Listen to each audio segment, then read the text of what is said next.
भाष्यकारं भाष्यकारं पतञ्जलिं पाणिनिप्रकारं कृष्णमतोऽस्मि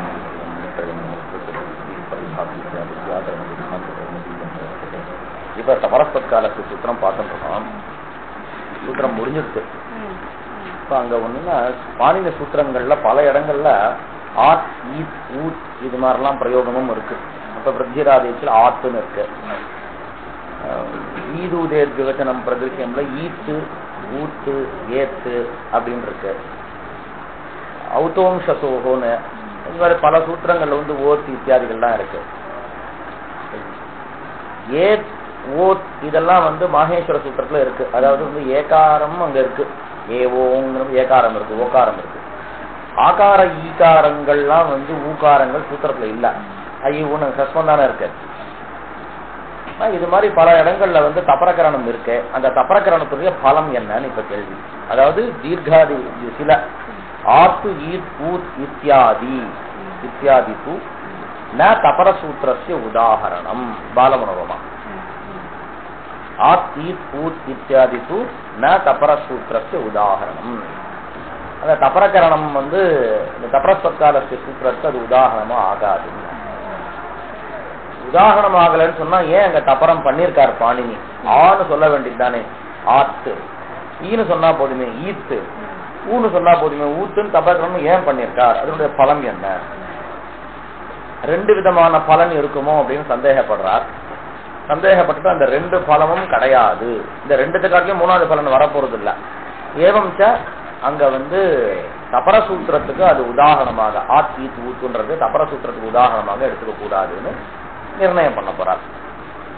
என்ன ரெண்டு பட்சம் கேட்கிறார் அப்படின்னா, ஆகாராதிஷு தபரசூத்திரம் அபூர்வ விதானார்த்தம் உத நியமார்த்தம். இப்ப ரெண்டு விஷயம். ஒண்ணு வந்து அபூர்வ விதி அப்படின்னு ஒண்ணு நியம விதின்னு. அபூர்வ விதினா இது வரைக்கும் எந்த விஷயம் நமக்கு தெரியாதோ அதை வந்து நமக்கு சொல்லி தர்றது அபூர்வ விதி. நியம விதின்னு சொன்னா சித்தே நம்ம வியாக்கரண சாஸ்திரத்துல முன்னாடியே பார்த்தோம். சித்தே சதி ஆரம்பா நியமாய பவதி. ஏற்கனவே ஒரு விஷயம் சித்தமா இருக்கும் பொழுது மறுபடியும் அதே விஷயத்த பாணினி சொல்றாருன்னு சொன்னா அப்ப ஏதோ ஒரு நியமத்தை நமக்கு ஏற்படுத்தணும்னு சொல்றாரு. நம்ம பார்த்தோம் அன்னைக்கு ஒரு நாள் உதாரணம் வந்து ஒரு பெல் அடிச்சா எல்லாரும் எழுந்து போகிறது சித்தமான விஷயம். பெல் அடிச்சது எல்லாரும் எழுந்துட்டான், சித்தமான விஷயம். எல்லாரும் தான் போக போறான். இங்க இருக்கக்கூடிய அத்தனை பேரும் போகும்போது நான் ஒரு ரெண்டு பேரை மட்டும் பார்த்து நீங்க வெளியில போயிட்டு வரலாம் அப்படின்னு நான் சொல்றேன்னா ரெண்டு பேருக்கு என்ன தெரியணும்? நாம 4 மணி ஆயிடுச்சுன்னா எல்லாரும் போறா, எல்லாரும் போகிறான்னா அப்ப நாமளும் தான் போறோம். அப்ப நம்மள போகும்போது இவர் சொல்ல வேண்டிய அவசியம் இல்லையே. சித்தமான விஷயத்த ஆரம்பிக்க வேண்டாம். சித்தம்னா கமனம் சித்தம், புனக கமன சோதனம் தாவத்து நான் ஆரம்பிச்சோம் இல்லையா? பரந்து கமனம் சோதயதி ஆச்சாரியா இத்துக்கே கமபி நியமம் தத்திர பிரகல்பித்து இச்சதி ஆச்சாரியா. என்ன நியமமா இருக்கும்? எல்லாரும் போகும்போது இவர் ரெண்டு பேரும் நீங்க போகலாம்னு சொன்னாருன்னா பாக்கி பேர் போகக்கூடாது. இப்ப போகிறதா இருந்தா நீங்க 2 பேர் வந்து போகலாம்னு நியமம். இதுதான் நியமத்துடைய சுரூபம். சித்தே சதி ஆரம்பா நியமாய பவதி. வியாக்கரண சூத்திரங்கள்ல பல இடங்கள்ல இது மாதிரி இந்த நியமம் வரும். இது பாக்கி மீமாம்சா சாஸ்திரத்துல இதை வந்து பரிசஞ்சா விதின்னு சொல்லுவான். அவ பரிசஞ்சா விதின்னு சொல்றத நாம இங்க நியம விதின்னு நம்ம வச்சுருக்கோம். அது அவ என்ன சொல்லுவா? இதர நிவர்த்தி பலகா பரிசஞ்சா விதி அப்படின்னு சொல்லுவா. இதர நிவர்த்தி பலகான்வா. எங்க வருது அப்படின்னா ஒரு வேத மந்திரம் ஒண்ணு இருக்கு. இப்ப இமாம கிருப்தன் ரசனாமிருதஸ்ய அப்படின்னு ஒரு வேத மந்திரம். அந்த வேத மந்திரத்தை நாம படிச்சு பார்த்தா நான் வந்து இந்த கடிவாளத்தை கையில எடுத்துண்டு அப்படின்னு இது மாதிரி அந்த வேத மந்திரத்தினுடைய அர்த்தம் வச்சுக்கோங்களேன். இந்த வேத மந்திரத்தை படிச்சாலேயே உங்களுக்கு என்ன தெரியுது? மந்திரம். வேதத்துல மந்திரம்னு ஒண்ணு இருக்கு, பிராமணம்னு ஒண்ணு இருக்கு. இந்த மந்திரம் அப்படின்றது வந்து அதை நாம அனுஷ்டானம் பண்ணும்பொழுது பிரயோகம் பண்ணும்பொழுது அந்த மந்திரத்தை நாம அந்த யாரு எஜமானரோ அவர் அந்த மந்திரத்தை சொல்லணும் இல்லையா? யார் அந்த கர்த்தாவோ அந்த மந்திரத்தை சொல்லணும். சொல்லும் பொழுது அந்த அர்த்தத்தை மனசுல ஸ்மரிக்கணும். பிரயோக காலீன அர்த்த ஸ்மரண ஹேதுதயா மந்திரானாம் உபயோகா. அப்ப யார் பிரயோகம் பண்றாரோ பிரயோகம் பண்ணும்போது அந்த அவர் சொல்லும் பொழுது அந்த அர்த்தத்தை அவர் ஸ்மரிச்சுட்டே வருவார். ஸ்மரிக்கிறதுக்கு தகுந்தாற் போல ஒரு வாக்கிய விநியாசம், ஒரு அமைப்பு அது இருந்தா சுக்லாம்பரதனம் விஷ்ணும்னா யார் பண்ணிக்கிறாலும் அவாவா சொல்ற மாதிரி இருக்கு இல்லையா. நிர்விக்னம் குரு மே தேவன்னு சொன்னா அந்த ஸ்லோகத்தை நீங்க சொன்னா உங்களுக்கு அது சித்திக்கும், நான் சொன்னா எனக்கு சித்திக்கும். அதே மாதிரி மந்திரங்களினுடைய லட்சணம் வந்து பிரயோக காலீன அர்த்த ஸ்மரண ஹேத்துதயா மந்திரானாம் உபயோகா. இப்ப வேதத்துல ஒரு மந்திரம் இருக்கு, இமாம கிருபணம் ரசனாம் இருக்கு. அந்த அர்த்தத்தை பார்த்தாலும் நமக்கு என்ன தெரியுது, கடிவாளத்தை பிடிக்கும் பொழுது இந்த மந்திரத்தை சொல்லணும் அப்படின்னு அந்த மந்திரத்தை படிச்சாலேயே தெரியுது.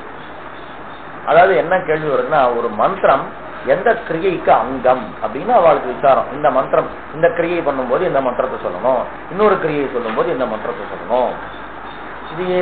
இது எப்படி இருக்கும், மந்திரங்கள் ஒரு போர்ஷன்ல இருக்கும், இந்த பிராமண பாகம்னு ஒரு போர்ஷன் வேதத்துல. அது என்ன பண்ணணும்னா, இந்த மந்திரத்தை இந்த கிரியைக்காக சொல்லு அப்படின்னு சொல்லி தர்றது வந்து பிராமண பாகம்.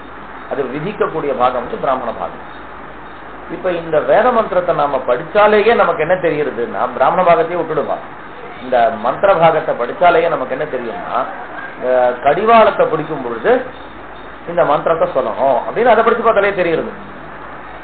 ஆனா ஒரு பிராமண பாகம் இன்னொன்னு இருக்கு, இது அஸ்வாபிதானியும் ஆதர்த்தே, குதிரையினுடைய கடிவாளத்தை பிடிக்கும் பொழுது இந்த மந்திரத்தை சொல்லணும்னு ஒரு வேத பாகம் இருக்கு. அங்க என்ன கேள்வி வந்தது, நீ ஏன் இதை சொல்லுவானே, அந்த மந்திரத்தை படிச்சு பார்த்தாலேயே கடிவாளத்தை பிடிக்கும் பொழுதுதான் அதை சொல்லணும்னு தெரிஞ்சு போச்சு. அப்ப தனியா நீ வேற தனியா ஒரு பிராமண பாகத்துல பிராமண போஷன்ல குதிரையினுடைய கடிவாளத்தை பிடிக்கும் போது இதை சொல்லணும்னு சொல்ல வேண்டிய அவசியமே இல்லையான்னு யோசிக்கிறார், மீமாம்ச காலத்தை யோசிக்கிறார். அப்ப ஏதோ சொல்ல வராரு, என்ன சொல்றாரு, சித்தம் என்னது. இப்ப என்ன பண்றான், கழுதைக்கும் ஒரு கடிவாளம் வச்சிருக்கான், குதிரைக்கும் ஒரு கடிவாளம் வச்சிருக்கான். கடிவாளத்தை பிடிக்கிறதுன்றது அந்த மந்திரத்தை தெரிஞ்சிருக்கு, யாருடைய கடிவாளம்னு அங்க தெரியல. ரெண்டனுடைய கடிவாளத்தையும் பிடிக்கும் பொழுது அந்த மந்திரத்தை சொல்லலாம்ன்றது அதுல இருந்து தெரிஞ்சிருச்சு. உனக்கு இந்த பிராமண பாகம் என்ன சொல்ல வர்றது, குதிரையினுடைய கடிவாளம்ன்றது நீ சொல்ல வேண்டாமே. அவன் குதிரையா இருந்தான்னா, கழுதையா இருந்தான்னா, மனுஷனா இருந்தான்னா எல்லா கடிவாளத்தையும் பிடிக்கும் பொழுது அந்த மந்திரத்தை சொல்ல போறான். அப்ப உனக்கு இஷ்டமான குதிரைக்கும் சித்திச்சு, உனக்கு என்ன பண்ணும், குதிரைக்கு பிடிக்கணும் தானே. அப்ப உனக்கு இஷ்டமான அம்சம் அங்க சித்திச்சிருது. அப்ப உனக்கு இஷ்டமான அம்சம் ஏற்கனவே சித்திச்சிருக்கும் பொழுது புனஸ்த நீ இந்த மந்திரத்தை சொல்றன்னா, அப்ப வேற ஏதோ அபிப்பிராயம் இதர நிவர்த்தி பலகம். அப்ப இந்த இதனுடைய கர்ப்ப ரசனாவை ஆதானம் பண்ணும் பொழுதோ இல்ல வேற ஏதாவது ரசனாவை ஆதானம் பண்ணும் பொழுது அந்த மந்திரத்தை சொல்ல கூடாதுன்னு தான் அதுக்கு தாத்பரியம். ஏன்னா விதியில அதுக்கு தாத்பரியம் இல்ல. ஏன்னா விதி எப்படி நமக்கு பிரகாராந்தரத்தினால நமக்கு சித்திச்சிருது. நாம இந்த சொன்ன உதாரணம் மாதிரிதான், மணி அடிச்சா எழுந்து போகிறதுன்னு எல்லாருக்கும் சித்தமான விஷயம். இப்ப மறுபடியும் 2 பேரும் மட்டும் பார்த்து நீங்க எழுந்து போங்க அப்படின்னா ஏதோ சொல்ல வராரு, இவரு நம்மள மட்டும் போங்க பாக்கி பேர்லாம் போகாதீங்கன்னு சொல்றாருன்னு புரிஞ்சுக்கிற மாதிரி இது வந்து பரிசஞ்சா விதின்னு அவ சொல்லுவா. இங்க அடிக்கடி வந்து நியம விதின்னு அவ சொல்லுவா. அவ நியம விதின்னு ஒண்ணு சொல்றா, அதுல கொஞ்சம் வித்தியாசம் இருக்கு. அதுல வந்து அபூர்வம் அவ வந்து சித்திக்கிறது அவளுக்கு. அதுல அபூர்வம் சித்திக்கிற இடத்துல அவ நியம விதின்றாது. அது வந்து இது இல்லையா, பிரீஹின் அவஹந்தி அப்படின்னு அது உதாரணமா கொடுக்குறா. அவ அதை நியம விதின்னு சொல்றா. ஏன்னா அதுல இருந்து பிரீஹி இருக்கு. இப்ப வந்து அவளுக்கு வந்து ஒரு மாவு வேணும், அரிசி மாவு வேணும், யாருக்கு அரிசி மாவு வேணும். அரிசி மாவு வேணும்னு சொன்னா போதும், அதை எப்படி சம்பாதிக்கிறதுன்னு நமக்கு தெரியும். என்ன சம்பாதிப்போம், கல்லுல நசுக்கலாம், இல்லைன்னா வந்து உரல்ல வந்து குத்தலாம், இல்ல நிதானமா உட்கார்ந்து அவகனம்னா துஷவிமோகா, அதாவது அந்த உமியிலிருந்து உமியை நீக்கிறது. நிதானமா அவங்க நகவிதல் வந்துவா உட்காந்து வேலை இல்லாம கொஞ்சம் கொஞ்சமா ஒரு நகத்தினால அதை பிரிக்கலாம், என்ன வேணா பண்ணலாம். ஆனா அவகனம் பண்ணணும்னு வேதம் சொல்றதுன்னா, அப்ப அந்த அவகனம்ன்ற கிரியை துவாராதான் அந்த துஷவிமோகத்தை நீங்க சம்பாதிக்கணும். பாக்கி துவாரா வந்து துஷவிமோகத்தை சம்பாதிக்க கூடாது. ஏன்னா அவகனன துவாரா துஷவிமோகத்தை சம்பாதிச்சாதான் உங்களுக்கு அபூர்வம் வரும். பாக்கி பிரகாரத்தினால நீங்க பலன் ஒன்னா இருக்கலாம், பலன் ஒன்னா இருக்கலாம். இந்த பரிசஞ்சாவிதிக்கும் நாம இந்த பிரகிருத உதாரணத்துல பரிசஞ்சாவுக்கும் நியம விதிக்கும் என்ன உதாரணம்னா, ஒரு சமயத்துல அவகலனம், நக விதரணம், அஸ்மகுட்டனம், யந்திர பிரக்ஷேபா, இது மாதிரி பலதுல ஏதாவது ஒண்ணுத்த நீங்க போனீங்கன்னா பாக்கி 3 அடிபட்டு போயிடும். இதுல கையில எவ்வளவு நெல் இருக்கு, இதுல பூமியை பிரிச்சாகணும்னா ஒண்ணு அவகனனம் பண்ணிட்டீங்கன்னா அப்ப யந்திர பிரக்ஷேபத்துக்கு இங்க பிராப்தி இல்லை. நீங்க முதல்ல ஒரு தடவை அவகனனம் பண்ணி பூமியை நீக்கணும்னா மறுபடியும் ஒரு யந்திரத்துல போறேன்னு யாரும் பண்ண போறது ஏன்னா அங்க ஒண்ணும் இல்லையா. அப்போ ஒரு பிரகாரத்தை ஆசிரியச்சுட்டோம்னா பாக்கி பிரகாரங்கள் சொத்தகா பாதிதமாயிடுது. ஆனா இந்த பரிசஞ்சாதி பிரகரணத்துல எல்லாத்தையும் நீங்க பண்ணலாம். ஒரு தடவை இமாமகிருஷ்ணன் மந்திரத்தை சொல்லி கழுதியினுடைய கடிவாளத்தை பிடிச்சிட்டீங்கன்னா அவ்வளவுதான். இனிமேல் எந்த மந்திரத்துக்கு எந்த கடிவாளத்தை பிடிக்கிறது இதை சொல்ல முடியாதுன்னு இல்லை, பல தடவைக்கு ஆவர்த்தி பண்ணிட்டே வரலாம். அப்படி வரும்பொழுது அதை என்ன பண்றது, தடுக்கிறது. இது பரிசஞ்சாதி. இது நிறைய வித்தியாசங்கள், நிறைய விஷயம் இருக்கு இதுல, அதெல்லாம் போக போறது இல்லை. இப்ப ஆத்து ஈத்து ஊத்துனாரா இல்லையா, அந்த இடத்துல தபரகரணம் பண்ணியிருக்காரு. தபரகரணம் அபூர்வ விதானமா அல்லது நியமமான்னு கேட்டார். என்னது அபூர்வ விதானம்னா, இப்ப தபரஸ்தற்கால இதை அப்படியே வச்சுக்கலாம். நாம கிரஸ்வ ஆகார விஷயத்துல நாம பேசலாம், அப்பதான் அங்க புரியும். அத்துன்னார். அத்து அபூர்வ விதானமா நியமமானா, நாம நியமம்னு அங்க சித்தாந்தம் பண்ணிருக்கோம். என்ன அப்படின்னா, அபூர்வ விதானம்னா என்ன அப்படின்னா, அப்படின்னு சொன்னா கிரஸ்வ ஆகாரத்தை ஒண்டிதான் வாங்கிக்கும். அத தபரகரணம் பண்ணன்னு சொன்னீங்கன்னா கிரஸ்வத்தினுடைய 6 வேதத்தையும் வாங்கிக்கலாம். அது அபூர்வ விதானம். அது புரியுதா? அதாவது அனுது சவர்ண பிரத்யா சூத்திரத்தை விட்டுட்டு தனியா பார்க்கணும். அனுது அபூர்வ விதின்ற பட்சத்தை யோசிக்கும் பொழுது இந்த அனுது சவர்ண பிரத்யா சூத்திரத்தை மறந்துங்க. யஹா தபரஹ சஹ தத்காலஸ்ய சம்ஞாஸ்யாத் இத்யுக்தே யஹ அதபரஹ இத்யுக்தே சஹ தத்காலஸ்ய தத்காலிகானாம் வர்ணானாம் சம்ஞா கதாபி ந பவதி. ஏன்னா லோகத்துல எதை சொன்னோமோ அதுதான் நம்ம வாங்கிப்போம். ஆனா அவதான் வாங்கிப்பீங்க, ஆனா அவதான் வாங்கிப்பீங்க மனசுல. அப்ப இத்யுக்தே ஹஸ்வஹ அகாரஹ நிரனுநாசிகஹ தத்வத் உதாத்தஹ ஏதாதச குண விசிஷ்டஹ அகாரஹ ஏவ கிருஹ்யேத. அப்ப பாக்கி இருக்கக்கூடிய 5 அகாரங்களை நாம வாங்கிக்கவே மாட்டோம். ஆனா பாக்கி 5ஐயும் வாங்கிக்கணும்ன்றதுக்காக தபரஹ தத்காலஸ்ய. அப்ப இந்த பட்சத்துல இந்த விதி என்ன விதியாகும், அபூர்வ விதியாகும். ஆனா சொன்னா பாக்கி 5 வாங்கிக்கணும்ன்ற விஷயம் உங்களுக்கு அசித்தம். அப்ப அபூர்வ விதி. இது இன்னும் நான் சித்தாந்தத்துக்கு வரல. அபூர்வ விதினா நியம விதினா என்னன்னு தெரிஞ்சுக்கிறதுக்காக சொல்றாங்க. நியம விதினா என்ன அப்படின்னா, அனுது சவர்ண பிரத்யா சூத்திரத்தை இப்ப வாங்கிக்கோங்க. அனுது சவர்ண பிரத்யா சூத்திரம் என்ன பண்ணி எடுத்துன்னா அந்த சூத்திரத்தை இப்ப விசாரம் பண்ணணும். இத்யுக்தே லோகே வஸ்துதா ஹ்ரஸ்வஹ ஏவ அகாரஹ கிருஹ்யதே பரந்து ததா நாஸ்தி அன்னு அவிதீயமானஹ அன்னு சவர்ணானாம் சம்ஞா பவதி இத்யுக்தே இத்யுக்தே அஷ்டாதச அகாராணாம் கிரஹணம் பவதி. அப்ப சொன்னா அஷ்டாதச அகாரங்களை வாங்கிக்கிறேன்னு சொன்னா ஹ்ரஸ்வ ஆரோக்கியம் வாங்கிப்பீங்களா மாட்டீங்களா? நிச்சயமா வாங்கிப்போம். சதே பஞ்சாசத்து நியாயான்னு பேரு. அதுக்கு என்ன பேர்? சதே பஞ்சாசன் நியாயா. இதெல்லாம் அதாவது 100ல 50 இருக்கா இல்லையா? 100 ரூபாய் கொடுக்குறோம் அப்படின்னா 50 ரூபாய் கொடுக்க மாட்டியான்னு கேட்டா, அது மாதிரி 18 வாங்கிக்கிறான்னா 6 வாங்கிக்கிறது சித்தமான விஷயம். அப்ப அனுது சூத்திரத்தை பிரகாரம் இத்யுக்தே அஷ்டாதசானாம் கிரகணம் சித்தே சதி. அஷ்டாதசானாம் கிரகணம் சித்தம் இத்யுக்தே ஷண்ணாமபி கிரகணம் சித்தம். तर्हि तपरस्तत्कालस्य सूत्रं किं करोति, यः तपरः सः तत्कालस्य संज्ञा इत्युक्ते नियमः. तत्कालस्य संज्ञा इत्युक्ते तत्कालस्य एव संज्ञा. இப்ப புரிஞ்சுதா? இப்ப இந்த தபரகரணம் பண்ற இடத்துல நியமார்த்தமா அல்லது வித்யர்த்தமான்னு கேட்டா இதுதான் விசாரம். இப்படிதான் போகணும். இப்ப அதை விட்டுடலாம், ஆகாரத்தை எடுத்துக்கலாம். ஆத்துன்றார் பாணி. அத்துக்கும் ஆத்துக்கும் என்ன வித்தியாசம்? ஒரே ஒரு வித்தியாசம் மனசுல வச்சுக்கணும். அத்தி இத்யுக்தே சஹ அகாரஹ வார்ண சமாம்நாயிகா வர்ண சமாம்நாயே அயுகுண இத்யத்ர வித்யதே. ஆத் இத்யுக்தே தீர்ഘः தத்ர நாஸ்தி அயம் முக்கியः பேதः தத்ர. இல்லையா? அந்த பேதத்தினால என்ன நமக்கு கிடைச்சதுன்னா, வார்ண சமாம்நாயிகமா இருந்தா ஆதிரந்தேன சஹேதா சூத்திரத்தினால அன் இத்யுக்தே அகாரஸ்ய கிரகணம் பவதி. ஆன்னு சொன்னா அது வார்ண சமாம்நாயிகம் இல்ல. ஏற்கனவே பார்த்த விஷயம், இங்க முதல்ல ஸ்டெப் பார்த்தோம். ஆப்திக்கு தபரகரணம் தத்ர கிமர்த்தம் நியமார்த்த தத்ர வித்யர்த்தம் இத்யுக்தே. வித்யர்த்தம்னா என்ன ஆகும் அப்படின்னா, ஆன்னு சொன்னா தீர்க்கமான ஆகாரம் 1க்கு தான் வாங்கிப்பான். தற்காலிகமான 5ஐயும் 6ஐயும் வாங்கிக்கணும்ன்றதுக்காக இந்த தபரகரணம் பண்ணியிருக்கார் அப்படின்னு நாம யோசிச்சோம்னு சொன்னா அதுக்கு என்ன பேரு? தபரகரணம் வித்யர்த்தம். ஆத் ஈத் ஊத் இத்தியத்ர தபரகரணம் வித்யர்த்தம் அப்படின்னு நாம தீர்மானம் பண்ற மாதிரி வரும். நம்பர் 1.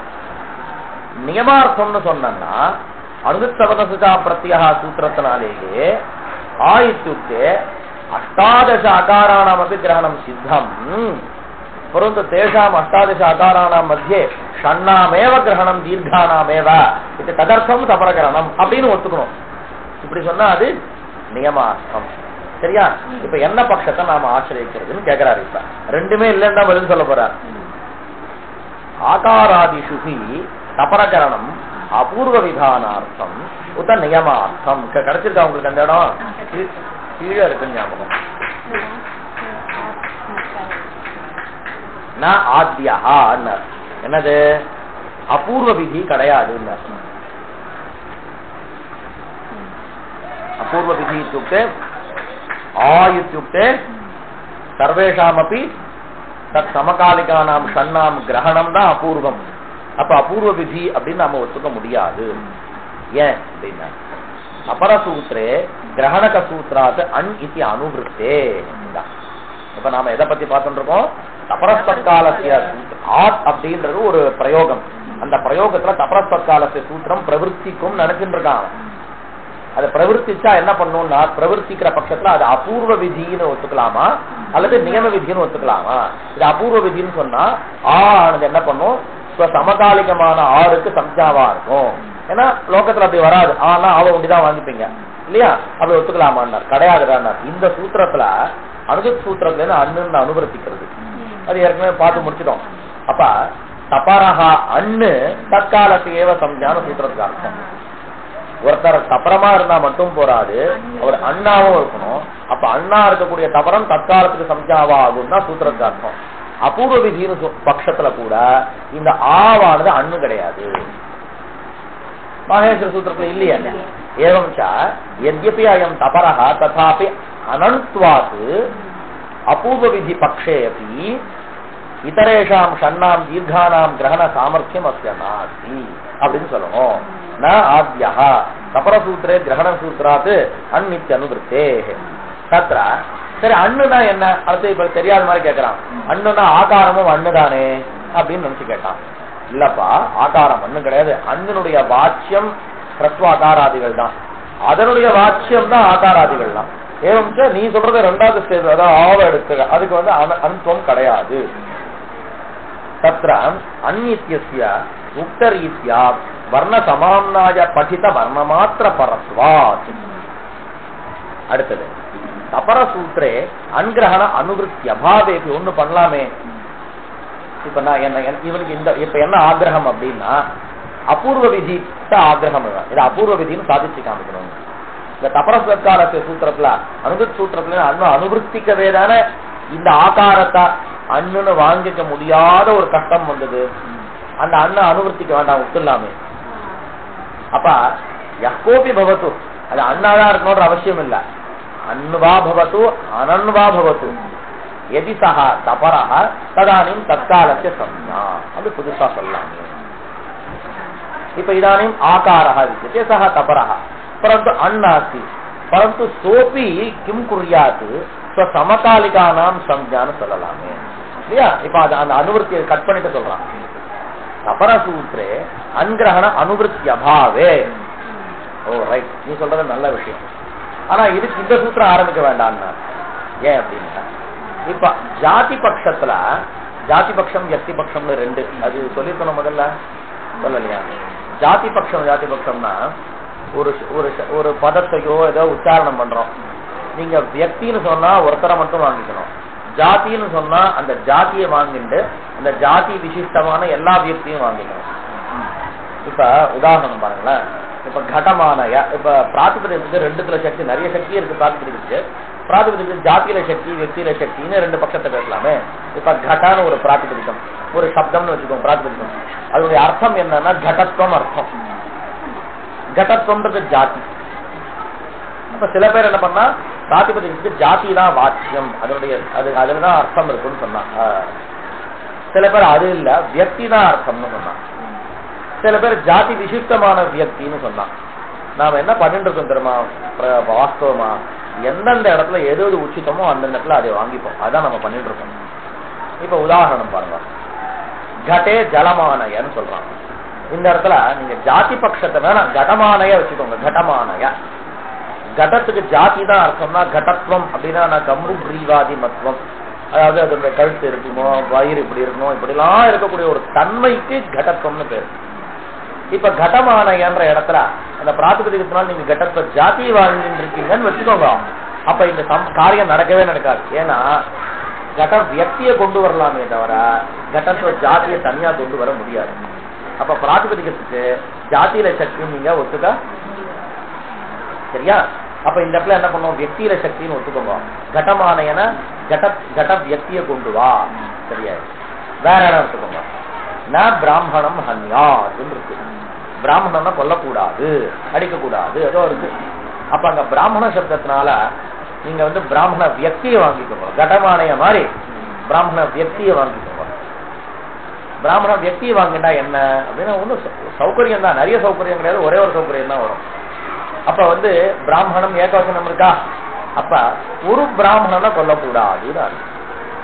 அப்ப ஒரு பிராமணனை கொன்னா பாப்போம் அப்படின்னா நிறைய அர்த்தம் வரலாம். அப்ப ஒரு பிராமணனை விட்டுட்டு பாக்கி எல்லா பிராமணனையும் கொண்டுடுன்னு அர்த்தம் வரலாம். அல்லது பிராமணனை கொள்றதா இருந்தா ஒத்தனா கொள்ளாத 10 பேரா சேர்த்து வச்சு கொள்ளலாம்னு அர்த்தம் வரலாம் இல்லையா? ஏன்னா ஏகவச்சனம் இருக்கவே ஏகத்துவ விசிஷ்டமான பிராமண வியக்தியை ஹனன வியக்தி விஷயத்துல ஹனன நிஷேதம் வந்திருக்குன்னு சொன்னா அப்ப கூட்டா நிறைய பேர் இப்படி பல அர்த்தம் வரும். ஆனா இங்க சொன்னவருடைய அபிப்பிராயம் என்னன்னா ஒரு பிராமணனை கூட கொல்லக்கூடாது அப்படின்ற அபிப்பிராயம் இந்த சொன்னவருக்கு, இந்த வாக்கியத்துக்கு. அப்ப அது எப்படி கொண்டு வர்றது அப்படின்னா பிராமணனுக்கு பிராமணத்துவ ஜாத்தியில சக்தின்னு சொல்லிடுவோம். பிராமணம் பண்ணியாருன்னா பிராமணத்துவ ஜாத்திய கொல்லக்கூடாது அப்படின்னு அர்த்தம் பண்ணணும்னா சரி, நல்லா இருக்கு. ஆனா பிராமணத்துவ ஜாத்தியை கொல்லவே முடியாத, எதை நீங்க கொல்ல முடியுமோ அதை தானே கொல்லக்கூடாதுன்னு எதுக்கு பிராப்தி இருக்கோ அங்கதானே பிரதிஷேதம் வரும் இல்லையா? கொல்ல முடியாது போய் கொல்லாதன்னு எப்படி சொல்ல முடியும்? அப்ப என்ன பண்ணாருன்னா பிராமணத்துவ ஜாத்தியை வாங்கிட்டு பிராமண ஜாதி அவச்சின்னமான வியக்தி எந்த வியக்தியும் கொல்லக்கூடாதுன்னு சொல்லுங்க. அப்புறம் பிராமணத்துவம்ன்ற ஜாதி அவச்சின்னமான வியக்தி என்னன்னா ஒருத்தனும் ஒரு வியக்தியும் பிராமணத்துவ ஜாதி அவச்சின்னமா இருக்கு. 2 பேரா இருந்தாலும் பிராமணத்துவ ஜாதி அவச்சின்னமா இருக்கு. 100 பேரா இருந்தாலும் இருக்கு. இப்படி கொண்டு நிர்வாகம் பண்ணலாம். அப்ப நபிராமணம் அஞ்ஞாத்தன்றதுல பிராமணத்துவ ஜாதி அவச்சின்னமான யாவத் வியக்திகளுக்கும், யாவத்னா எல்லாரும் அர்த்தம், யாவத் வியக்திகளுக்கும் ஹனனக்கிரியினுடைய நிஷேதம் சித்திக்கிறது. அப்ப அங்க அப்படி நிர்வாகம் பண்ணும். இது ஜாதி பட்சம் வியக்தி பட்சம். இப்ப நீங்க பிரகிருதம் அனுசராம இந்த பிரகிருதம் பார்க்கலாம். இப்ப நாம என்னத பட்சம் பார்த்துட்டு இருக்கோம் அப்படின்னா அபூர்வ விதின்ற பட்சம் பார்க்கணும். ஆத்துனா ஆகாரம் தபரமா இருந்ததுன்னா அதனுடைய சமகாலிகமான ஆற வாங்கிட்டோம். அது அனுவருத்தின்னு நீ சொன்ன, அனுவருத்தி வேண்டாமேன்னு சொன்ன. சரி, இந்த இடத்துல என்ன பண்றது, தபரமா இருக்கவே தன்னுடைய சன்னாம சம்ஜா வருது இல்லையா? இதுக்கு தபரசத்கார சூத்திரமே தேவையில்லைடா. ஜாதி பட்சத்தை நீ ஆசிரியச்சுட்டன்னு சொன்னா ஆணு நீ சொன்னாலேயே ஆத்ம ஜாத்தியை நீ வாங்கிட்டு இருக்கீங்க. ஆத்ம ஜாத்திய வச்சின்னமான வியக்தி எத்தனை பேர் இருக்கா? 6 பேர் இருக்கா. அவன் 6க்கும் தானா கிரகணம் வந்துருமே. அப்ப தபரசத்கார சூத்திரத்தினாலதான் நீ இதை சாதிக்கணும்ன்ற அவசியம் இல்ல. அப்ப ஆத்துன்ற இடத்துல பாணினி தபரகிரகணம் பண்ணிருக்காருன்னா அபூர்வ விதிக்காக பண்ணிருக்கிறதுக்கான அவசியமே இல்ல. அதுக்கு ஜாதி பட்சத்திலேயே பண்ணிடுவார். சரியா? ஜாதி பட்சத்தை ஆசிரியத்து 6 அகாரங்களை அவர் வாங்கிட்டுருவார். புனச்ச தபரசூத்ரே அன்கிரகண அனுவருத்தி அபாவே அப்படி ஜாதி பக்ஷே ஆகாராதிபிஹி தீர்க்கைஹி ஸ்வஸ்வ சமகாலிக பிரபஞ்சஸ்ய வாச்சியதாயாஹ லோகதஹ ஏவ சித்தத்வேன. ஜாதி பட்சத்துல லோகத்தினாலே சித்தமா இருக்கிறதுனால புனச்ச அபூர்வ விதி பட்சத்துல தபரசத்கால சூத்திரத்தினால ஆத்துன்ற இடத்துல 6 வாங்கிக்கணும்னு சொல்ற மாதிரி அவசியமே இல்லை. அதாவது உங்களுக்கு தேவையான விஷயம் லோகத்துல வேற ஒரு பிரகாரத்தினால சித்திச்சிருக்குன்னு சொன்னா இந்த சாஸ்திரம் அங்க வேஸ்ட். அதான் சரியா? தேச தபர சூத்திர பிரபுத்தேக வியர்த்தத்வாத். இப்ப என்ன எடுத்து ஆத்து ஈத்து ஊத்துன பாணினி பிரயோகங்கள்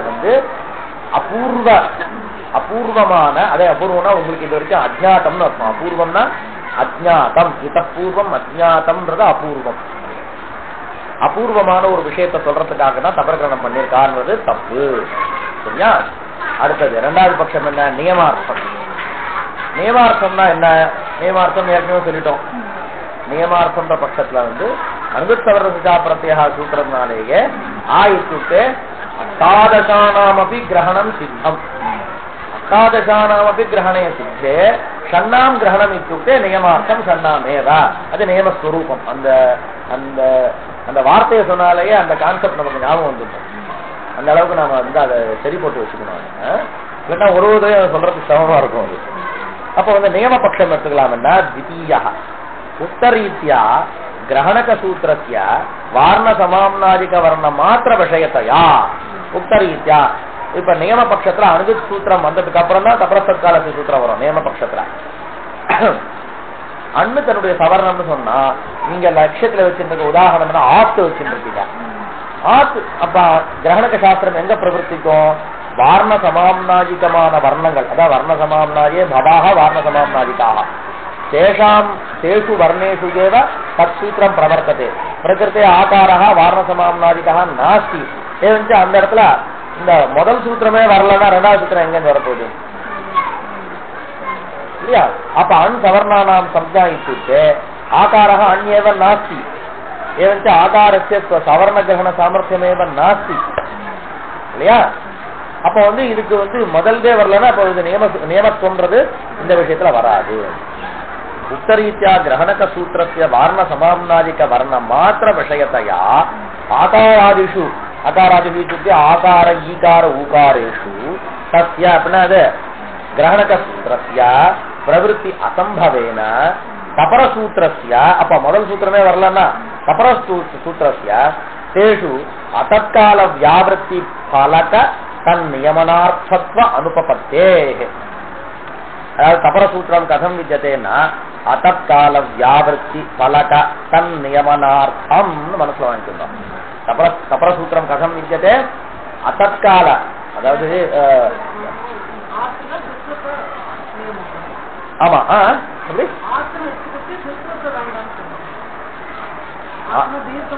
ஆமா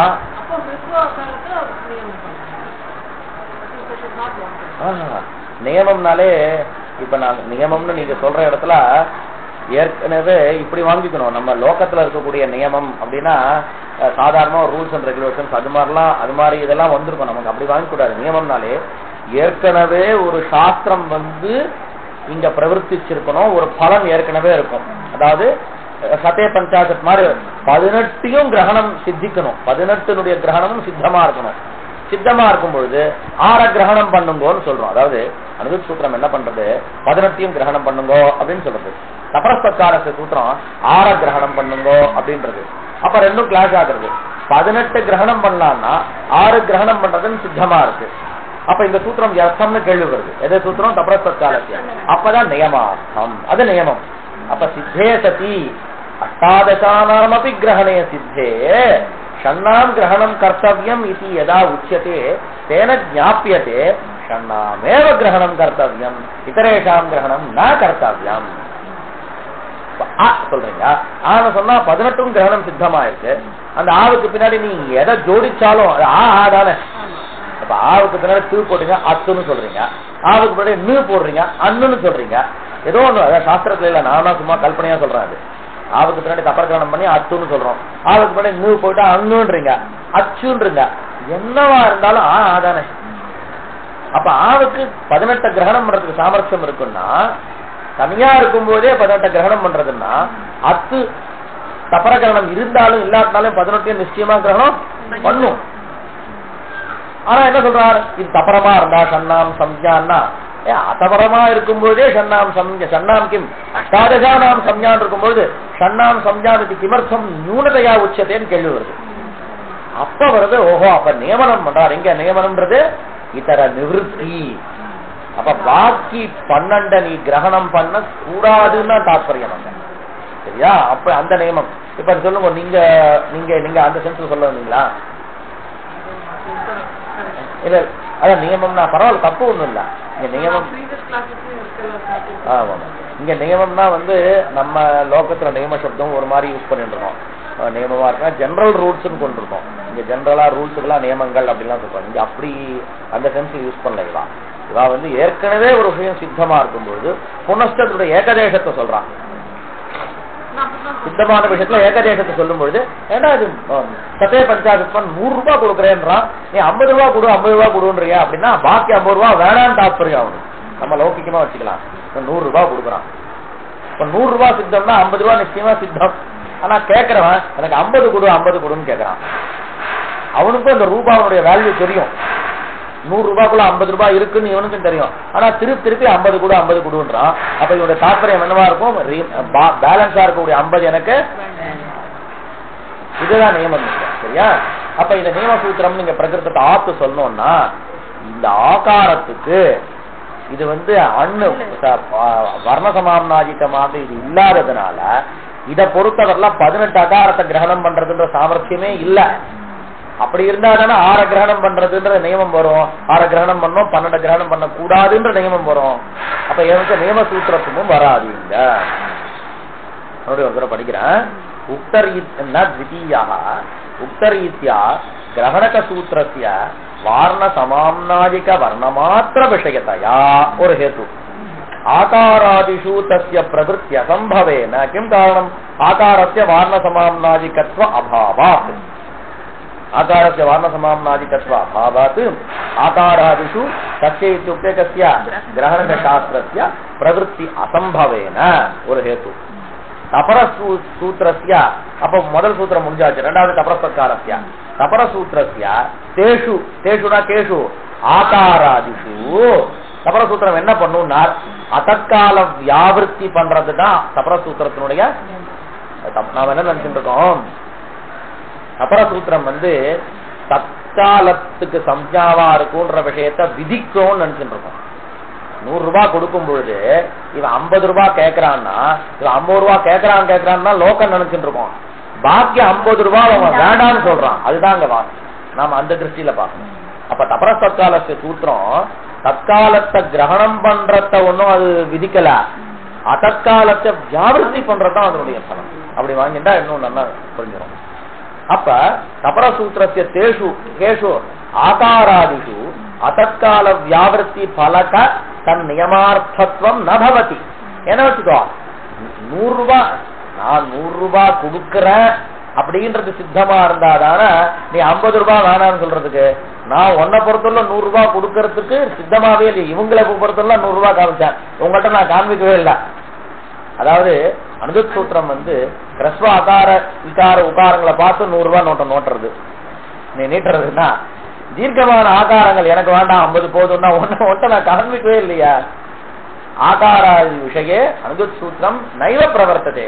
தர்ஹி ஆகாராதி விஷये नियमं कल्पयति तपरसत्कालस्य सूत्रम् इति न वक्तुं शक्यते. एवञ्च तद्विषये एतत् नियममपि न नियमोऽपि न इति वदति.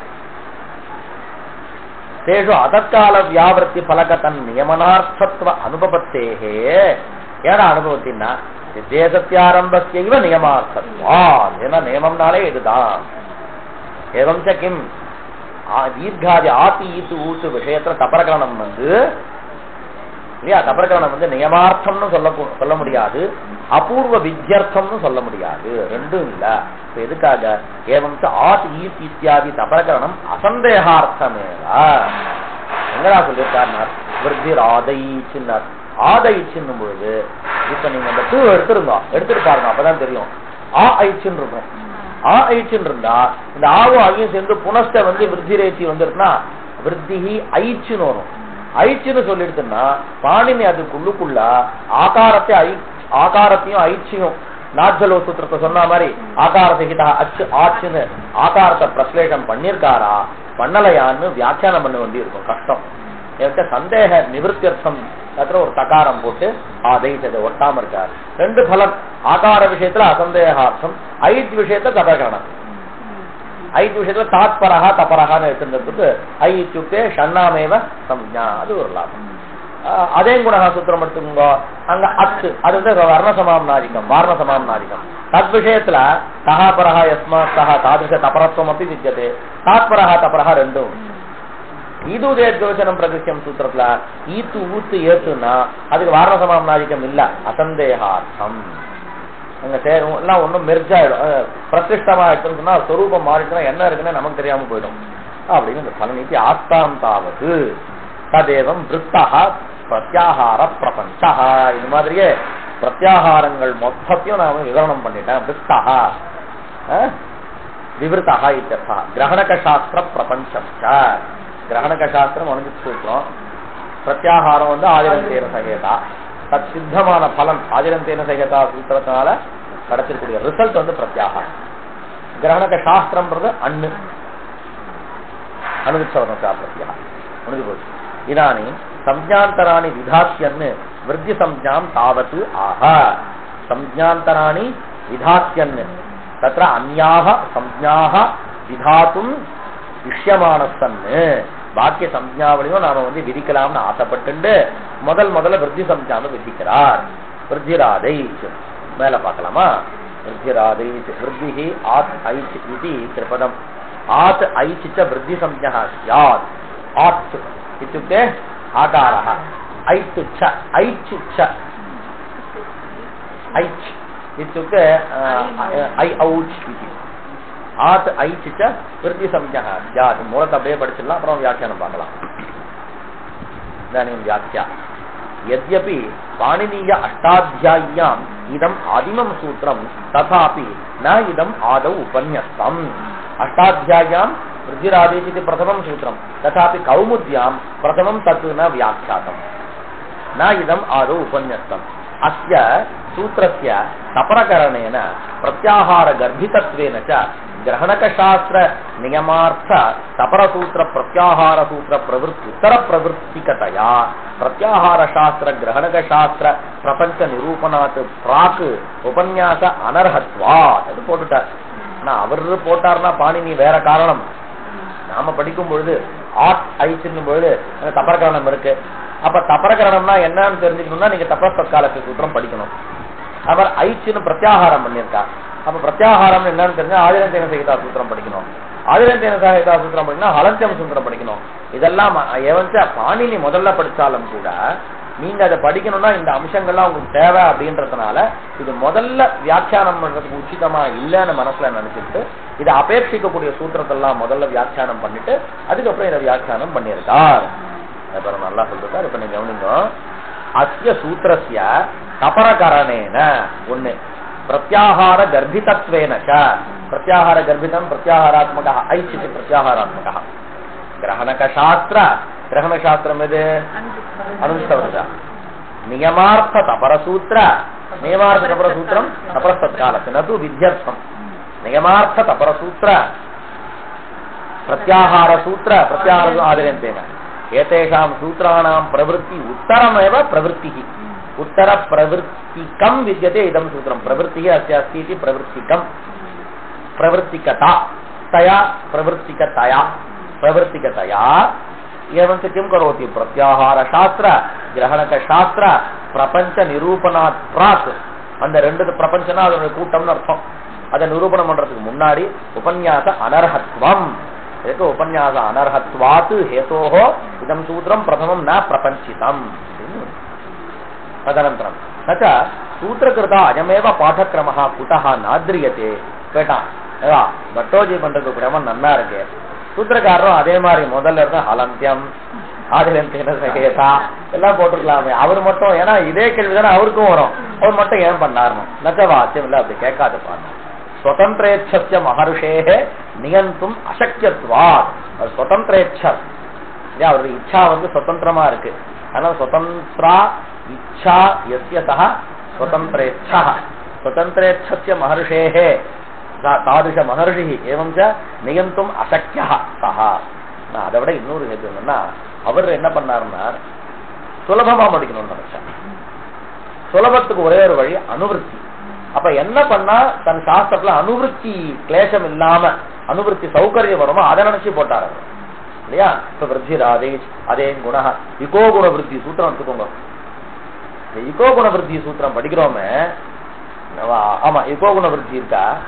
அது நதாத்து லோபே ஆர்தாத்துக்கு அது கூட நதாத்து லோபே ஆர்த்த தாத்துக்கு எடுத்துக்கோங்க. இந்த சூத்திரம் உங்களுக்கு 6வது அத்தியாயத்துக்கு அப்புறம் தான் இது புரியவே போகுது.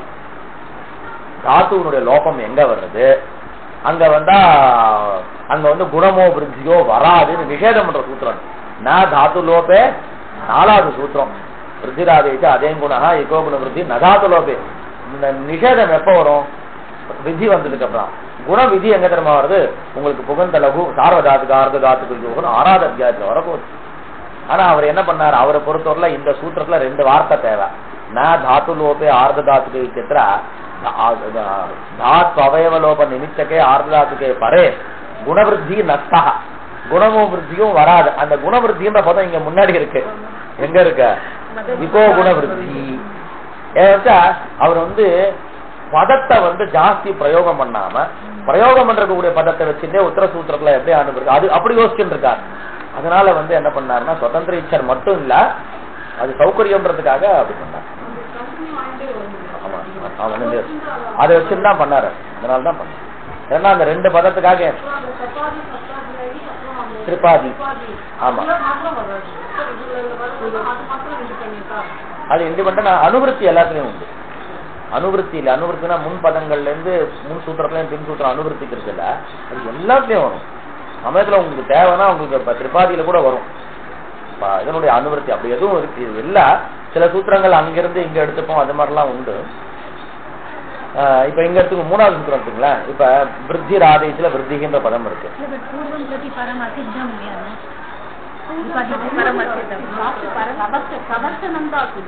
இல்ல, இங்க அனுவிருத்தியை பத்தி சொல்றாங்க. இந்த அனுவிருத்தி நீங்க அசித்தம் ரைட்டு. அசித்தம்னா அப்படின்னா காரியத்தை பொறுத்தவரையில்தான்.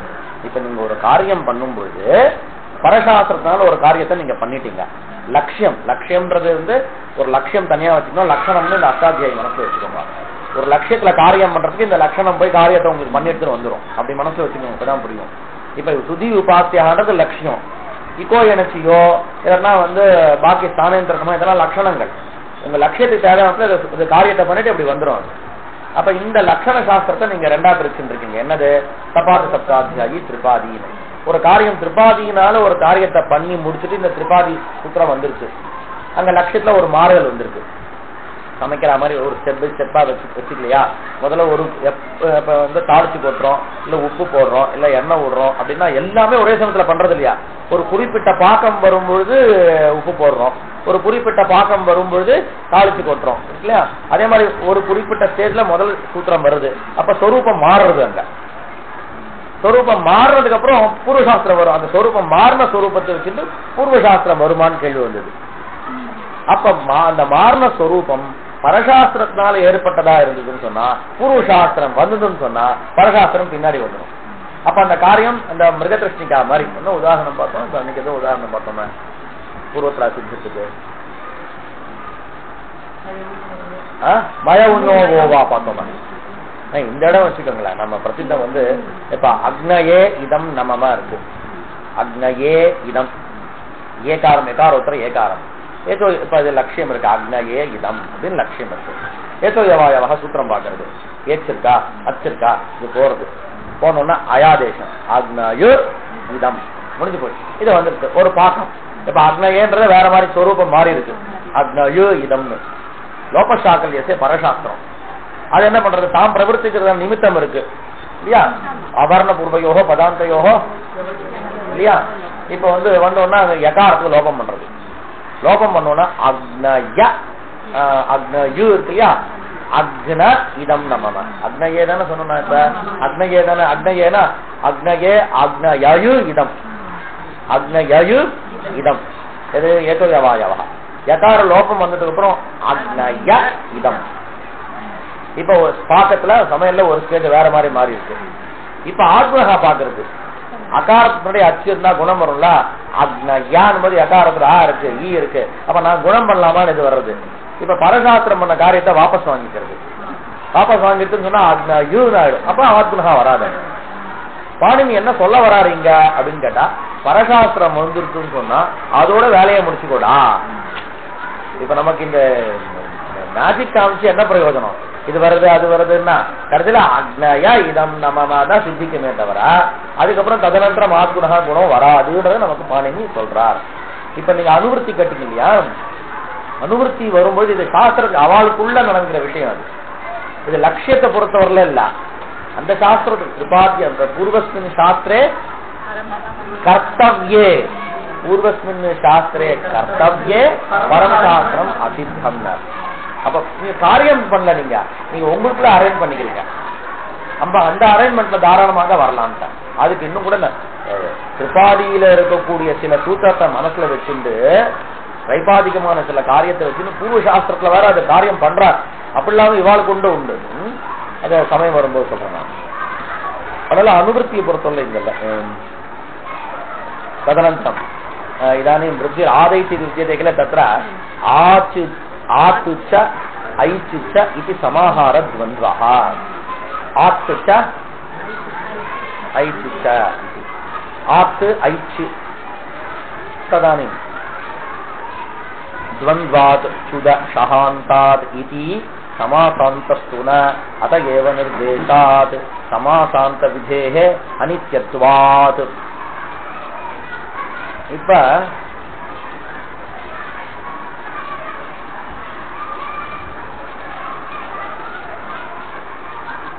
இங்க சமாசாந்த விதி அனித்யாக ஒரு பரிபாஷா. சமாசாந்த விதினா இப்ப நீங்க உதாரணம் என்னப்பா, பஞ்சராஜம். இப்ப ராஜாந்தமாக இருந்ததுன்னா டச் பிரத்தியம் வரும். நடராஜா எடுத்துக்கீங்களா, அதெல்லாம் டச் தானே. இப்ப ராஜா ராஜானோ ராஜானகன்னு சொல்றோம். ஆனா நடராஜா நடராஜோ நடராஜாக என்ன ஆயிடுச்சுன்னா அது ராஜாந்தமா இருந்தா டச் பிரத்தியம் வரும். ராஜன்னு டச்சு டச்சு வந்தோம்னா இந்த ராஜன்ல இருக்கக்கூடிய டீக்கு லோபம், அண்ணுக்கு லோபம். ராஜ் தட்ல அவசிஷ்டம். ராஜ நடராஜா சிவராஜா ஏதோ ஒரு ராஜா இருக்கு. ராஜாதிராஜா மகாராஜா இதெல்லாம் இந்த காரியத்துக்கு சமாசாந்த காரியம்னு பேரு. சமாசாந்த விதி. சமாசம் வந்ததுக்கு அப்புறம் சமாசத்தினுடைய அந்தியமான வர்ணத்துக்கு வரக்கூடிய விதி அது பிரத்யேகமாகவும் இருக்கலாம்.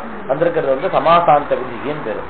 அது வஸ்துதா ஆத்திச்சா ஐச்சிச்சா அப்படின் போது ஆதைச்சம் அப்படின்னு சமாசாந்த விதி வரலாமான்னு கேட்டான். சமாசாந்த விதி வரலான்ட்டார். ஏன் அப்படின்னார் அனித்யத்வாத். சமாசாந்த விதி அனித்யம். என்னைக்குமே சூத்திரக்காரனுடைய பிரயோகத்துல அவருடைய லட்சணமே நிறைய பிரவர்த்திக்காது. நிறைய இடம் பார்த்துட்டே வந்து பாருங்க. வஸ்துதா அங்க வந்திருக்கலாமே அப்படின்னா அது வராதுப்பா. துவந்த்வாத் சுத ஷஹாந்தாத் இது சமாசாந்தஸ்து ந அதகேவ நிர்தேசாத். அதுக்கு என்னப்பா, அதுக்கு என்ன பிரமாணம்? சூத்திரம் ந பிரவர்த்ததே கிம் பிரமாணம். இதமே சூத்திரம் பிரமாணம். யதா ஆச்சாரியேன விருத்திராதைச்சம் இது ந உக்தம், விருத்திராதைச்சி இது உக்தம். அப்ப ஏவம் இதமேவ அயமேவ நிர்தேசா ஞாபகா கிமிதி சமாசாந்த காரியம் அத்த ந பிரவர்த்ததே. அதுக்கு என்ன ஏதாவது பரிபாஷா இருக்கார்? சமாசாந்த விதேஹே அனித்யத்வாத். அது ஒரு பரிபாஷா. சமாசாந்த விதிர் அனித்யான்னு பரிபாஷா. சோக்குஹு இது பதாந்தே விகிதம் குத்வம் அப்படின்னா சரி போனா போது அது வேண்டாம். சமாசாந்த காரியம் என்ன? விருத்திராதைச்சு இருக்கா இல்லையா, அது விருத்திராதைக்கு சகாரத்துக்கு சோக்குஹு. பதாந்தத்துல கவர்க்கம் இருந்தா கவர்க்கம் வரும். பதாந்தே சோஹோ குஹு வரும். அது வரலாமான்னார்? அதுவும் வராது பாண்டார்.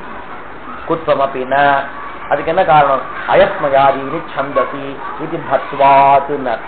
அதாவது பதத்தினுடைய அந்தத்துல இருக்கக்கூடிய கவர்க்கத்துக்கு தானே கவர்க்கம்னா இது பதசம்யா இல்லைன்னா விருத்தி ராதைக்கு பதசம்யா இல்லைன்னு. ஏன் பதசம்யா இருக்காது? சுவாதிஷு அசர்வணாமஸ்தானேன்னு இருக்கா இல்லையா? அப்ப இது பதசம்யா வரலாமே, இது பதசம்யா வரலாமே அப்படின்னு கேட்டா அதுக்கு ஒரு பதில் சொல்லிட்டாரு. இது அயஸ்மயாதின்னு ஒரு கணம் இருக்கு. அந்த கணத்துல இது இருக்கவே என்ன எடுத்து இதுக்கு பசம்ஜா வந்துருக்குன்னார். பசம்ஜா வந்தா உடனே பதசம்யா வராது. ஏவம்சா ஆதைச்சித்யத்ரா யத்யபி சகாரஹ வித்யதே ததாபி சஹ பதாந்தஹ ந அபிது பாந்தஹ. பாந்தஹனா பம்மனுடைய அந்தத்துல இருக்கிறத பதத்துடைய அந்தத்துல இல்ல. இந்த பதாந்தத்துவ அபாவத்து குற்றம்னு பதில் சொன்னார்.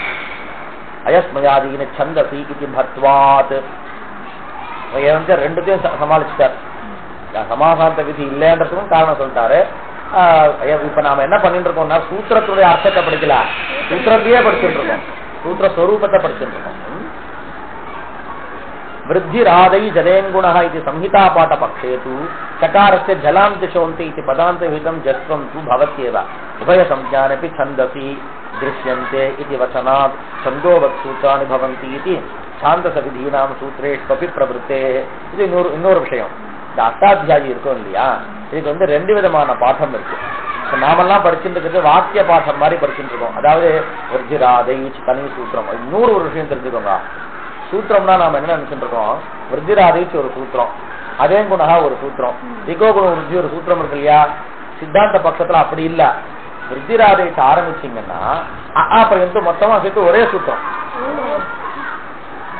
ஒரு நூல் கண்டுல எத்தனை நூல் இருக்கு? அதே மாதிரி சூத்திரம் அப்படின்னு சொன்னா அஷ்டாத்தியாகி சூத்திரம்னா ஒரே சூத்திரம் தான். அது பாஷ்யத்துல வருது. அது பின்ன இதை எப்படிப்பா சொல்றோம்னா, இந்த சூத்திரத்தினுடைய ஒரு சூத்திரத்தினுடைய அவயவம் இருக்கு, அந்த அவயவத்துக்கும் அதாவது சமுதாயத்துல வந்திருக்கக்கூடிய சம்ஞா அவயவங்களுக்கும் வரும். இப்ப இந்த ஒரு குறிப்பிட்ட ஏரியா, இப்ப மெட்ராஸ்னு சொன்னா எவ்வளவு கிலோமீட்டர் இருக்கும்? இது எவ்வளவு கிலோமீட்டர்? 50 கிலோமீட்டர் இருக்குமா மொத்தத்துல, அகலம் நீளம் ரெண்டும்? இப்ப அது மொத்த ஏரியாவுக்கு சேர்த்து மெட்ராஸ்னு பேர் வச்சிருக்கோம்.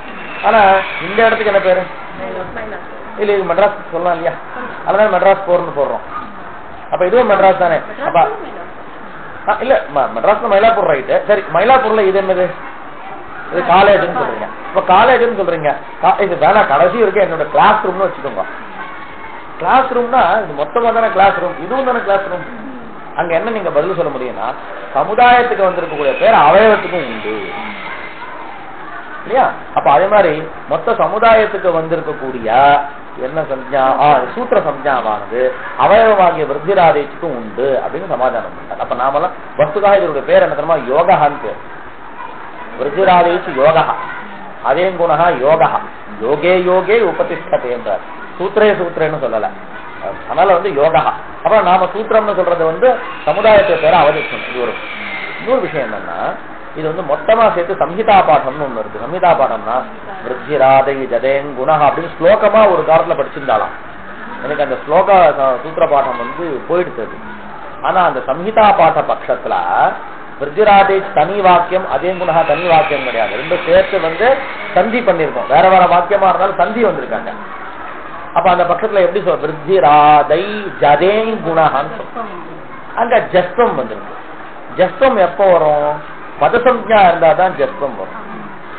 இப்ப நீங்க முன்னாடி பசம்ஞா, நீங்க குத்வம் வரலையான்னு நான் கேட்டேன், அதுக்கு நீங்க என்ன பதில் சொன்னீங்க? பதசம்ஞா இல்ல, பசம்ஞா இருக்கவே, பதசம்ஞா இல்லாம போகவே குத்வம் வரலன்னு. இந்த சம்ஹிதா பாட்ட பட்சத்துல ஜஸ்தம் வந்திருக்கு. ஜஸ்தம் இருந்தா பதசம்ஞா இருந்தானே வரும். இப்ப அதை பார்த்தா, சம்ஹிதா பாட்டத்தை பார்த்தா பதசம்ஞா இருக்குன்னு தெரியுது. இந்த நீங்க வியஸ்த பாட்டத்தை பார்த்தா பதசம்ஞா இல்ல பசம்ஞா இருக்குன்னு தெரியுது. என்ன சொல்ல வரீங்க? ரெண்டும் இருக்கு பாடினாரு. பசம்ஞாவும் உண்டு, பதசம்ஞாவும் உண்டு. ஆனா பசம்ஞாவை ஆசிரியிக்கிற பட்சத்துல பதசம்ஞா கிடையாது, பதசம்ஞாவை ஆசிரியிக்கிற பட்சத்துல பசம்ஞா கிடையாது. சம்ஹிதா பாட்ட பட்சத்துல நாங்க பதசம்ஞாவை ஆசிரியிக்கிறோம், இந்த வியஸ்த பாட்ட பட்சத்துல பதசம்ஞாவை ஆசிரியிக்கல. அப்படி உண்டா அப்படின்னா, வேதத்துல ஒரே பதங்களுக்கு பிரகரணத்துக்கு தகுந்த மாதிரி பசம்ஞா பதசம்ஞா ரெண்டும் உண்டுப்பா வேதத்துல. வேதத்துல தானே இங்க உண்டானார் சந்தோவத் சூத்ராணி, வேதம் மாதிரிதான் சூத்திரங்களும்.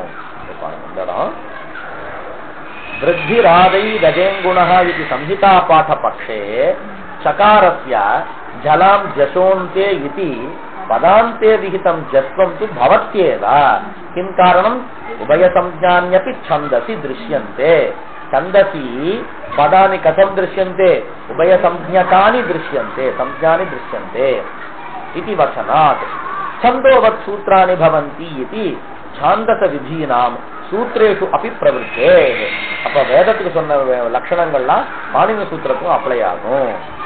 தச்ச ஏவம் அப்பி பதத்வாத் குத்வம் தத்வாத் ஜஸ்வ அபாவஸ்ச குதஹ நஸ்யாத் இதி வாக்கியம். உடனே அவன் கேட்டான், சரி ரைட்டு, வேதத்துல ஒண்ணுத்துக்கே ரெண்டு சம்ஞாவும் உண்டுன்னா, நான் கேக்குறேன் விருத்தி ராதைச்சுன்ற இடத்துல நான் அங்க பதசம்ஞா இருக்குன்னு ஒத்துன்ற பட்சத்துல அங்க குத்வம் வந்தாகணும். விருத்தி ராதை ஜதேங்குணகான்ற இடத்துல பசம்ஞா இருக்குன்னு சொன்னா அங்க ஜஸ்வம் வரக்கூடாது. அப்படி நான் கேட்டா நீ என்ன பண்ண முடியும்? நீ ரெண்டும் உண்டுன்னு சொல்லிட்ட, எந்த சமயத்துல எதை வச்சுக்கணும்னு நீ சொல்லியா? நான் அக்செப்ட் பண்ற ரெண்டுத்தையும் மாத்தி நான் ஒத்துண்டா நீ என்ன பண்ண முடியும்? இன்னொரு வாக்கியம் இருக்கு, வேதத்தை பொறுத்தவரைல என்ன பிரயோகம் இருக்கோ அதுக்கு தகுந்த மாதிரி நீ பேசணுமே தவிர உன் பேச்சுக்கு தகுந்த மாதிரி அது மாறாதுன்ட்ட. திருஷ்டா சந்தசி திருஷ்டானுவிதி, சந்தசி வேதத்துல திருஷ்ட அனுவிதி, என்ன நீங்க பார்த்திருக்கீங்களோ அதுக்கு தகுந்த மாதிரி நீங்க விதானம் பண்ணணும். அப்ப இந்த விருத்தி ராதைச்சுல உங்களுக்கு சகாரம் இருக்கு, குத்துவம் இல்ல. எந்த பட்சத்துல குத்துவம் வராதுன்னு உங்களால சொல்ல முடியும்? பசம்ஞா பட்சத்துல. ஏன் வந்து அங்க பசம்ஞா இருக்கு பதசம்ஞா இல்லன்னு பதில் சொல்லிக்கோங்க. இன்னத்து சம்ஹிதா பாட பட்சத்துல ஜஸ்வம் காதல விழருது இல்லையா? அப்ப அங்க என்ன பட்சம் வரும்? தத்துவம் இல்ல பதம் இருந்தாதான் அப்படின்னு சொல்லி சமாதானம் சொன்னார். நஜ ஏவம் அப்படி பதத்வாத்து குத்வம் நஸ்யாத், பதத்வாத்து குத்வம் நஸ்யாத், தத்வாத்து ஜஸ்வ அபாவஸ்ய நஸ்யாத் இது குதஹ நவாச்சியம் அப்படின்னு கேட்டா சந்தசி திருஷ்டானு விதிஹி இது வசனாத் இது அலம் முடிச்சார். அப்புறமா விஷயம் ஆத்து ச ஐச்சு ச இது இதரேதர யோக துவந்தஹாவா, இது ஒரு பட்சம். விருத்தி ராதேச்சில ஆத்து ச ஐச்சு ச தயோஹு சமாஹாரஹான்னு சொல்ற பட்சத்துல வந்து உங்களுக்கு என்ன ப்ராப்ளம் வந்து சமாசாந்த விதி வரல, இதெல்லாம் வந்தது. ஆனா அங்க ஆமா சமாசாந்த விதி ஒண்டி வரல. மற்றபடி விருத்தி ராதை அப்படின்றது வந்து இந்த ஏகவச்சனம்ன்றது உங்களுக்கு சாதுவாயிடும். சரி, அதுவா நான் வேற பிரகாரம் வியாக்கியானம் பண்றேன். ஏன்னா இதரேதர யோக துவந்தம் ஆத்துச்சா ஐச்சிச்சா அப்படின்னா அப்படின்னா விருத்தி ராதைச்சவுன்னு இல்லையா வரணும். அப்ப தித்வ பட்சத்துல சமாஹார துவந்தம்னா தித்வம் உண்டு. தித்வம் உண்டுன்னா திவச்சனம் காதல வரணுமே இல்லையன்னு கேட்டார். அங்க திவச்சனம் அபாவம் வந்து சௌத்திரம். ஏகவச்சனம் காதல விழறதுக்கு என்ன காரணம்? சூத்திரம் தான் காரணம், அதாவது ஆர்ஷமான பிரயோகம். ததா சதி சௌத்திரம் ஏகவச்சனம் ஆச்சாரிய பாரம்பரியோபதேச சித்த சம்ஞா. இதோட விஷயம் அந்த விஷயத்தை முடிச்சார். அடுத்தது கேட்டார், சரி விருத்தி எடுத்தோன்னு விருத்தி ராதைன்னு சொன்னார். இது வந்து சம்ஞா சூத்திரமா விதி சூத்திரமா நேம சூத்திரமான்னு எங்களுக்கு எப்படி தெரியும் அப்படின்னார். அது வந்து அவர் சிஷ்யாவுக்கு சொல்லி தந்திருக்காரு இல்லையா, அந்த பரம்பரையா வந்திருக்கவே இது சம்ஞா சூத்திரம் தான் நமக்கும் தெரியும். ஏவஞ்சா விருத்திராதி சம்ஞா சூத்திரமா இருக்கவே ஆகார ஐச்சித்த விருத்தி சம்யம் சியாத், சம்யம்ன்ற அந்த அம்சம் வந்து நமக்கு கிடைக்கிறது. ஆச்சாரிய பாரம்பரியோபதேச சித்த சம்ஞா அதிகாராது சம்ஞா இது லப்யதே ததே ததாக. எல்லாத்தையும் மனசுல வச்சு சூத்திரார்த்தம் என்ன பண்ணார்? ஆதைச்ச விருத்தி சம்யம் சியாத் அப்படின்னு சொன்னார். அதுக்கு உத்தர சூத்திரம் வந்து அதே குணஹம் சம்ஞா பிரஸ்தாவாது. ஏன் வந்து சம்ஞா பிரஸ்தாவா சம்ஞா பிரகரணம்னு மனசுல வாங்கினது. சம்ஞா பிரஸ்தாவாத் சம்ஞா இது லப்யதே ஆத்துச்ச அத்துச்ச ஏங்குச்ச இது சமாஹார துவந்தஹா. அதே என்ன, அதுக்கு என்ன அர்த்தம்? அத்து ஏங்குச்ச குணசம்ஞா ஸ்யாத் அப்படின்னு. ஆத் ஐச்ச விருத்தி சம்ஞா ஸ்யாத் அத்து ஏங்குச்ச குணசம்ஞா ஸ்யாத் சமாஹார துவந்தஹா அதேங்க இத்தியாதினா முடிஞ்சு போச்சு. இப்ப இந்த விஷயம் தெரியும். இந்த பாணினி சாஸ்திரத்துல நாம என்ன புரிஞ்சுக்கணும்னா, எந்த இடத்துல ஆகாரத்தை பார்த்தாலும் அதுக்கு விருத்தின்னு பேருன்னு நமக்கு ஞாபகம் வரணும். எந்த இடத்துல ஐகாரத்தை நீங்க பார்த்தாலும் விருத்தின்றது ஞாபகம் வரும். அதனுடைய பேர் ஒரு மனுஷனை பார்த்தோம்னா அதனுடைய சம்ஞா வருது. இதை பார்த்தோம்னா இதனுடைய பதார்த்தத்தை பார்த்தா பதஸ்மிருதி வருது. பத ஸ்ருதி ஏற்பட்டதுன்னா பதார்த்த போதம் வருது. அதே மாதிரி எத்திர விருத்தி சப்தா ஸ்ரூயத்தே தத்திர தத்திர ஆகார ஐகார ஔகாராணாம் போதா ஆவசியகா. எத்திர ஆகார ஐகார ஔகாராக அனுபூயந்தே தத்திர தத்திர விருத்தி சம்ஞா தத்திர ஸ்மர்த்தவ்யா. அப்ப அந்த சம்ஞாவுக்கும் சம்ஞிக்கும் இருக்கக்கூடிய சம்பந்தம் நல்லா திருடமா இருக்குன்னா சட்டுன்னு பாக்கிய இன்னும் கொஞ்சம் சுலபமா இருக்கும். தத்வதேவ குண விஷயேதி ஆ இது ஸ்ருதே குணஹ குணஹ இது ஸ்ருதே அகார போதஹ ஏ இது ஸ்ருதே அஸ்ய குணஹ இது சம்ஞா குணஹ இது ஸ்ருதே ஏகார போதஹ. அது ஸ்மிருதின்னு சொல்லக்கூடாது, போதம்னு சொல்லணும். ஸ்மிருதி போதம்னா டைரக்டா அந்த சப்தத்தை கேட்டவுடனே வரது போதம், அது சப்த போதம்னு சொல்லணும். ஸ்மிருதினா அதுக்கப்புறம் விளம்பேன வரும். அதனால நம்ம சப்தத்துல இருந்து நமக்கு அர்த்த போதம் வருதே தவிர அர்த்த ஸ்மிருதி வருதுன்னு நம்ம விவகாரம் கிடையாது. இது மாதிரி நம்ம இந்த ரெண்டு சம்ஞா சமயத்துக்குள்ள திடமான ஒரு சக்தி கிரகம்னு பேர். என்ன பேர்? சக்தி கிரகா. ஒரு சம்ஞாவுக்கும் ஒரு சப்தத்துக்கும் அதனுடைய அர்த்தத்துக்கு இருக்கக்கூடிய சம்பந்தத்தை நாம புரிஞ்சுட்டோம்னு சொன்னா அதுக்கு என்ன பேர்? சக்தி கிரகான்னு பேர். கிரகான்னா ஞானம், சக்தினா அந்த சம்பந்தம். அப்ப இதெல்லாம் சம்ஞா பிரகடனத்தினால நமக்கு என்ன வருது? சக்தி கிரகம் ஏற்படுறது.